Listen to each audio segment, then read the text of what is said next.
पालकमंत्री पदावरून महायुतीमधला वाद चव्हाट्यावर। नाशिक आणि रायगडच्या पालकमंत्री पदाला स्थगिती।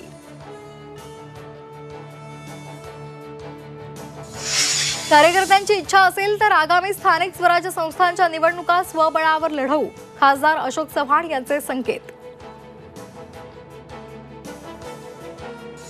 उपमुख्यमंत्री झाल्यानंतर अजित पवार पहिल्यांदाच जालन्याच्या दौऱ्यावर। अर्जुन खोतकरांच्या निवासस्थानी अजित पवार दाखल।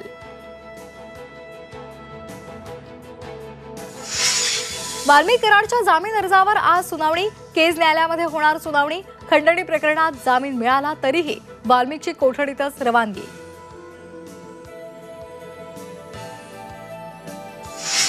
सैफ अली खानवरील हल्ल्याचं पोलीस रिक्रिएशन करणार। आरोपी शहजादला आज सैफच्या घरी नेण्याची शक्यता।